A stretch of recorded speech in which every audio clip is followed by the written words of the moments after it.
ಹೀಗಾಗಿ ಆಡಳಿತ ವ್ಯವಸ್ಥೆ, ಅಧಿಕಾರಸ್ಥರ ಆತಂಕ, ಭಯ, ತಲ್ಲಣ, ಶೌರ್ಯ ಪ್ರದರ್ಶನ ಮೊದಲಾದವುಗಳನ್ನು ಇಲ್ಲಿ ನಾವು ಸ್ಮರಿಸಬಹುದು.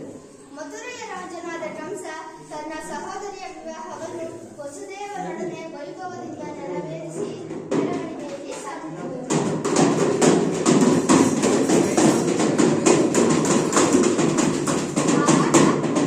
ಅಶರೀರದ ವಾಣಿಯೊಂದು, ಹೇ ಕಂಸ, ನಿನ್ನ ಸಾವಿಗೆ ದೇವಕಿಯ ಅಷ್ಟಮ ಪುತ್ರನೇ ಕಾರಣವಾಗುತ್ತಾನೆಂದು ಭವಿಷ್ಯ ನುಡಿಯಿತು.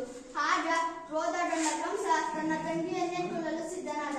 ಆದರೆ ವಸುದೇವ ಅಡ್ಡ ಬಂದು, ದೇವಕಿಯ ಗರ್ಭದಲ್ಲಿ ಹುಟ್ಟುವ ಎಲ್ಲಾ ಮಕ್ಕಳನ್ನು ನಿನಗೆ ಒಪ್ಪಿಸುತ್ತೇನೆಂದು ಮಾತು ಕೊಟ್ಟಿದ್ದರಿಂದ ಅವರನ್ನು ಸೆರೆಯಲ್ಲಿಟ್ಟನು.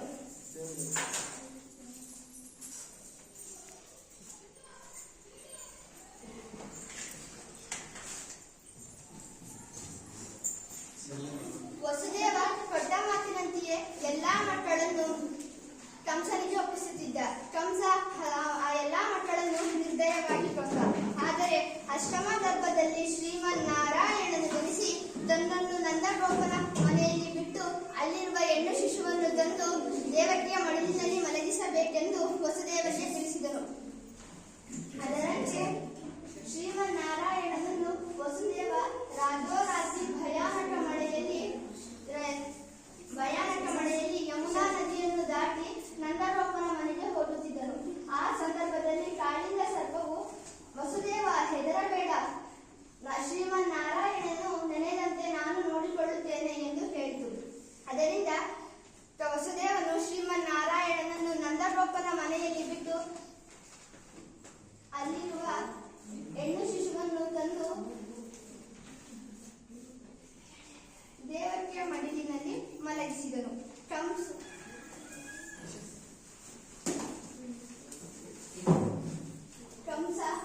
ಕಂಸ ಅಷ್ಟಮ ಗರ್ಭದಲ್ಲಿ ದೇವಕಿಗೆ ಅಷ್ಟಮ ಮಗು ಹುಟ್ಟಿದೆ. ಹೌದಾ? ನೋಡೇ ಬಿಡೋಣ.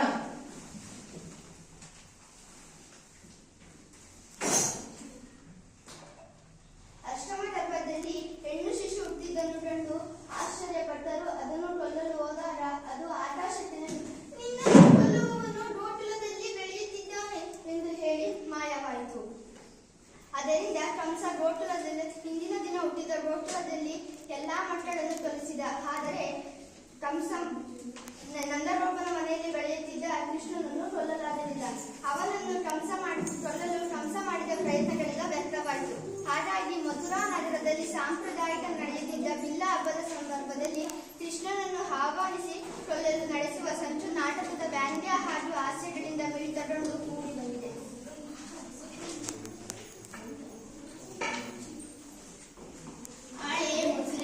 ನಾಳೆ ಮಥುರೆಯಲ್ಲಿ ಬಿಲ್ಲ ಹಬ್ಬ. ಕೃಷ್ಣ ಬರುತ್ತಾನೆ, ಅವನನ್ನು ಕೊಂದು ಹಾಕೋಣ.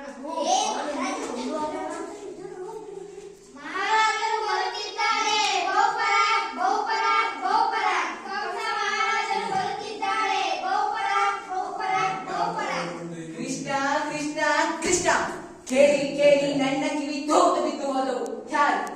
ಕೃಷ್ಣ ಹಾಲು ಕೊಡಲು ಹೋದ ಕೂದಲಿಯ ರಕ್ತವನ್ನೇ ಗೀರಿದರಂತೆ, ಸವಾರಿ ಮಾಡುವಂತ ನೋಡಿದರೆ ಚಕಡನೆ ಮುರಿದಂತೆ, ಅವನ ಕೈಯಲ್ಲಿ ಚುನಾವಣಾ ಆಟದ ಉಗುರಿಯಾಗಿ ಹೋದ, ಬೇಕಾವೆಲ್ಲದ ಹಣ್ಣು ಬಡಿಯೋ ಬಡಿಗೆಯಾಗಿ ಹೋದ, ಗೋವರ್ಧನ ಬೆಟ್ಟಾಯಾಗಿ ಛತ್ರಿಯಾಗಿ ಹೋಯ್ತೆ. ಈ ಗೊಲ್ಲರ ಕೋಲಿಗೆ ನೀ ಪಾಟಿ ಶಕ್ತಿನ ಎಲ್ಲಿಂದ ಬಂದ ಶಕ್ತಿ? ಯಾರು ಕೊಟ್ಟರು ಈ ಶಕ್ತಿ? ಶೋಧನೆ ಮಾಡ್ತಿದ್ದಾರೆ ನೋಡಿ. ಎಷ್ಟು ದಿನ ಶೋಧನೆ ಮಾಡೋದು? ಶೋಧನೆ ಮಾಡದಂತೆ ಶೋಧನೆ. ಬೆಂಕಿಗೆ ಕೈ ಇಟ್ಟದ ತಕ್ಷಣ ಕೊಡುತ್ತೆ, ಹಾವಿಗೆ ಕಾಯಿಟ್ಟ ತಕ್ಷಣ ಕಚ್ಚುತ್ತೆ. ಶೋಧನೆ ಮಾಡ್ರಂತೆ ಶೋಧನೆ. ನಿಮ್ ಮುಖಕ್ಕೆ ಮಂಗಾತಿ ಅಂತ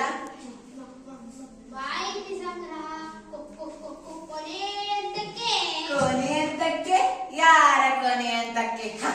ಕೊನೆ ಅಂತಕ್ಕೆ ಬಂದ್ರೆ ಬರ್ಲಿ ಬಿಡಿವ್ರೆ, ಬೇಜಾರ್ ಮಾಡ್ಕೋಬೇಡಿ. ನಾನು ಹೇಳಿದನೆಲ್ಲ ಹಾಯಿಬ್ರು. ಪ್ರಭು ಈಗಲೇ ಕರೀತಾರೆ. ಮಹಾರಾಜರು ಕರೆಯುತ್ತಿದ್ದಾರೆ. ಇವರೇ ನೋಡಿಯ, ಇವ ಶೈಲಿಕ, ಇವ ದುರ್ವಿಧ. ನಮಸ್ಕಾರ. ಇದು ನಿಮ್ಮ ಕೈಯಲ್ಲ, ನಿಮ್ಮ ಕಾಲು. ನಿಮ್ಮ ಕಾಲಲ್ಲ, ನಿಮ್ಮ ಎಕ್ಕಡ. ಶಭಾಷ್. ಇದು ಕೈಯಲ್ಲ, ಕಾಲು ಅಲ್ಲ, ಎಕ್ಕಡನೂ ಅಲ್ಲ, ಯಮ ತಿಳ್ಕೊಳ್ಳಿ. ಏರ್ಪಾಡೆಲ್ಲ ಆಗಿದೆಯಾ? ಆಗಿದೆ ಒಡೆಯ. ಸಾಹೇಬ್ರು ಬಂದು ಖುದ್ದು ಪರಾಮರ್ಶಿಸಿದ್ದಾರೆ. ಹೌದು ಒಡೆಯ. ಕ್ರೀಡಾಂಗಣಕ್ಕೆ ಒಂದೇ ಬಾಗಿಲವಾಡದ ಕಮಾನಿಗೆ ಕಿರುಬತ್ತಿ ಅಲಂಕಾರ. ಬಾಗಿಲವಾಡದ ಕಮಾನಿನ ಮೇಲೆ ಗಾಜಿನ ರಾಜಗೋಪುರ. ಅದೇನಾದ್ರೂ ಕೃಷ್ಣ ತಲೆ ಮೇಲೆ ಬಿತ್ತು ಅಂದ್ರೆ ಶ್ರೀಮದ್ರಮಣ ಗೋವಿಂದ ಗೋವಿಂದ. ಆದ್ರೆ ತಲೆ ಮೇಲೆ ಬೀಳ್ಬೇಕಲ್ಲ. ಇಳುತ್ತೆ, ಬೀಳುತ್ತೆ, ಬೀಳಲೇಬೇಕು. ಈ ರಚನೆ ಒಂದು ಸಣ್ಣ ಕೀಲಿನ ಮೇಲೆ ನಿಂತಿರ್ತದೆ. ಏನಾದ್ರು ಹೇಳಿಬಿಟ್ರೆ ಮುಗೀತು ಕೃಷ್ಣನ್ ಕತೆ. ಅಪ್ಪ, ಒಳ್ಳೆ ರಾಕ್ಷಸ ಕಂಡ್ರಿ ನೀವು. ಏನ್ ಬುದ್ಧಿ, ಏನ್ ಕಥೆ. ಆ ಪಿಲ್ಲಂಗೋರಿ ಕೃಷ್ಣ ಅದೇ ಭಾಗದಿಂದನೇ ಬರ್ಬೇಕು ದಾರಿನೇ ಇಲ್ಲ ಅಂತೀನಿ. ಅಂತೀರಿ, ನನ್ ತಲೆ ತಿಂತೀರಿ. ಸುಮ್ನೆ ಇನ್ನೊಂದು ಬಾಗಿಲು ಹಿಡಿ. ಇನ್ನೊಂದು ಬಾಗ್ಲ ಯಾಕೋ ಗೊತ್ತಿಲ್ಲ. ಎಲ್ರು ಬಡ ಬಾಗಿಲಲ್ಲಿ ಬರಕ್ ಆಗುತ್ತಾ ಬಂದೆ ನಾನು. ಆದ್ರೆ ಒಡೆಯ ನೀನ್ ಗುರುಡ ಒಡೆಯ ಸಕಳಿ ಆಚೆ. ಏಯ್ ಬಾಯ್ ಕಡೆ. ಹೊಣೆ ಆಗಬೇಕು ಅನ್ನೋದಾತ. ನಮ್ಮ ಬೆಟ್ಟದ ಆನೆ ಹೇಗಿದೆ ಹೇಳು? ಏನಾದರೂ ಹೆಸರು? ಕುವಲಯ ಪೀಡ. ಕುವಲಯ ಪೀಡ. ಔಷಧ ಪಥ್ಯ ಎಲ್ಲ ಮಾಡಿದೀನಿ. ಹಳದಿ ಬಣ್ಣ ನೋಡಿದ್ರೆ ಸಾಕು ಗೀ ಅಂತ ಮೈ ಮೇಲೆ ಬೀಳ್ತದೆ. ಬೀಳ್ಬೇಕು, ಮತ್ತೆ ಬೀಳ್ಬೇಕು. ಕೆಲ್ಸ ಆದ್ಮೇಲೆ ಸುಟ್ಟು ಬಿಡಿ ಅದನ್ನ. ಬೇರೆ ಏನಾದ್ರು ದಾಂಧಲೆ ಮಾಡಿದ್ದು ಬಿಡ್ತಾರೆ ಪಾಪ ಅಲ್ವಾ ಮತ್ತೆ. ನೀವಿನ್ನು ಹೊರಡಿ. ಸ್ವಲ್ಪ ಇರಿ. ಕುಯ್ದ ಮೊಟ್ಟು ಯಾರಿಗೂ ಗೊತ್ತಾಗಬಾರದು. ನಮ್ಮೂರಲ್ಲಿ ಗೋಡೆಗೂ ಕಂಬಕ್ಕೂ ಕಿವಿಗಳಿರ್ತವೆ. ಏನಾದ್ರೂ ಕಿಮ ಕಂಡ್ರೆ ಇದು ಕೈಯಲ್ಲ, ಕಾಲು ಅಲ್ಲ, ಎಕಡನೂ ಅಲ್ಲ. ನೀವಿನ್ನು ಹೊರಡಿ. ಮಂತ್ರಿ, ಇವರ ಮೇಲೊಂದು ಕಣ್ಣಿಡು. ರಾಜಕೀಯದಲ್ಲಿ ಯಾರು ನಂಬಬಾರದು. ನಿನ್ನನ್ನು ನೀನು ಕೂಡ. ಮಂತ್ರಿ, ಬಾಯಿ ಕೂತ್ಕೋ. ಇರ್ಲಿ ಒಡೆಯ. ಏನಿರ್ಬೇಕ್ರಿ? ಮಂಡೆಗೆ ಕೊಂಚ ಮಾಂಸ ಇರ್ಬೇಕು. ನೀವ್ ನೋಡಿದ್ದೇನ್ರಿ? ಏನಂದ್ರೆ ಒಡೆಯ? ನೀವ್ ನೋಡಿದ್ದೇನ್ರಿ ಆ ಕೃಷ್ಣನ? ನೋಡ್ದೆ ಒಡೆಯ. ಹೇಗಿದ್ದಾನೆ ಆ ಪಟ್ಟಿಂಗ? ಇದ್ದಾನೆ ಒಡೆಯ, ಇದ್ದಾನೆ ಗೊತ್ತು. ಯಾರಾಗಿದ್ದಾನೆ ಅವ? ಅಂದ್ರೆ ತಾವು ಹೇಳೋದು ತಮಗೆ ತಿಳಿಯಲಿಲ್ಲ ಅಲ್ಲ? ನಿಮ್ ತಲೆ ಆ ಹುಡುಗನ ನೀವು ಹತ್ತಿರದಿಂದ ನೋಡಿದ್ದೇನ್ರಿ?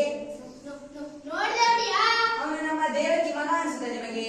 ಕಣ್ಣು, ಮೂಗು, ತುಟಿ, ಗಡ್ಡ ಏನಾದ್ರು ಹೋಳಿಕೆ ದೇವಕಿ ತರ ಇಲ್ಲ ಅಥವಾ ವಸುದೇವನ ತರ ಹೊಟ್ಟೆ ಹುಟ್ಟಿದ್ರೆ ಏನಾದ್ರು ಹೋಳಿಕೆ ಇರ್ಬೇಕಪ್ಪ. ಈಗ ನನ್ನ ನೋಡಿ, ಈ ಕೈ ಬೆರಳು ಎಲ್ಲ ನಮ್ಮ ಅಪ್ಪಂದು. ಈ ಕೈ ಮಗನೊಂದು. ವಸುದೇವ ದೇವಕಿ ಹೋಲಿಕೆ ಏನೂ ಕಾಣಲಿಲ್ಲ. ಆದ್ರೆ ಕೈ ಮಾತ್ರ ಹೀಗೆ ಕಾಣಿಸು. ಎಲ್ಲ ಇನ್ನ ಮಕ್ಳು ಸೋದ್ರ ನಾವು ನೋಡ್ತೇವೇನ್ರಿ? ಓದ್ತಾರೆ ಒಡೆಯ. ನೋಡೇ ಬಿಡೋಣ. ನಿಧಾನ ಕತ್ತಲು ದೃಶ್ಯ 2. ವಸುದೇವ ದೇವಕಿಯರನ್ನು ಕಂಸ ಬಂಧಿಸುತ್ತಿರುವ ಸ್ಥಳ. ಇಬ್ಬರು ಶರಣಶೃಂಗಲಿಯಲ್ಲಿದ್ದಾರೆ. ದೇವಕಿ ವಾತಾಯನದ ಬಳಿ ನಿಂತಿದ್ದಾಳೆ. ವಸುದೇವ ಚಿಂತಾಮಗ್ನನಾಗಿ ನಿಂತಿದ್ದಾರೆ. ದೇವಕಿ, ನಾನು ಹೇಳುವುದನ್ನು ಕೇಳು. ಕ್ರೂರ ಹೇಳಿದ ಎದೆಯುದ್ದ ಬೆಳೆದಿದ್ದಾರೆ ಮಕ್ಕಳು ಅಂತ. 16 ವರ್ಷ ಆಯ್ತು ಕೃಷ್ಣನನ್ನು ನೋಡಿ. ಅವನಿನ್ನು ನನ್ನ ಕಣ್ಣಲ್ಲಿ ಎಳೆಗೂಸೆ. ಲೋಕದ ಎಲ್ಲಾ ಮಕ್ಕಳು ಅಪ್ಪ ಅಮ್ಮನ ಕಣ್ಣೆದುರು ದಿನ ಚೂರು ಬೆಳೆಯುತ್ತಾರೆ. ಮಕ್ಕಳು ಬೆಳೆಯಲು ನೋಡು ಅಪ್ಪ ಅಮ್ಮಂದಿರ ಪುಣ್ಯವೇ ಪುಣ್ಯ. ಮಕ್ಕಳನ್ನು ಆಡಿಸಲಿಲ್ಲ, ಆರೈಕೆ ಮಾಡಲಿಲ್ಲ, ತೊದಲು ನುಡಿ ಕೇಳಲಿಲ್ಲ, ಜೋಗ ಆಡಲಿಲ್ಲ. ನೋಡಿ ಯಾರೋ ಬಂದ ಹಾಗಿದೆ. ಓ ಮಹಾರಾಜ, ಬಾ ಬಾ. ನಿದ್ದೆ ಬಂದ ಬಾಬಾ. ಬರದೆ ಏನ್ ಮಾಡುತ್ತೆ? ಅರಸನ ಹಂಗೆ ಇಲ್ಲ, ಉದ್ಕಾಟ ಇಲ್ಲ. ಬಾ ಮಹಾರಾಜ, ಕುಳಿತುಕೋ. ಶಬ್ಬಾಸ್ ಬಾಬಾ. ನನ್ನ ಮನೆಗೆ ನನಗೆ ಉಪಚಾರ. ನನಗಂತೂ ರಾತ್ರಿ ನಿದ್ದೆನೇ ಇಲ್ಲ. ರಾಜ್ಯ ಕಾರ್ಯನೇ ಹಾಗೆ. 10 ಜನರ ಮಧ್ಯೆ ಕೂತಾಗ ಜೋಲಿ, ಏಕಾಂಗಿ ಇದ್ದಾಗ ಒತ್ತಿದರೂ ಮುಚ್ಚದರೆಪ್ಪೆ. ಮೊದಲಿಂದಲೂ ಅಷ್ಟೇ ಬಳಿ ತಮಾಷೆ ನೀನು. ದೇವಕಿ, ನಿಮ್ಮ ಅಣ್ಣನಿಗೆ ಸ್ವಲ್ಪ ಹಾಲಾದರೂ ಕೊಡು. ಹಾಲ ಕುಡಿಯೋರು ನಾವು. ಹಾಲು ಇಡಿಸಾರ ನಮಗೆ ಬೇಡ ದೇವಕಿ. ಹಾಲು ಏನು ಬೇಡ. ಕ್ಷೀರ ಸಾಗರ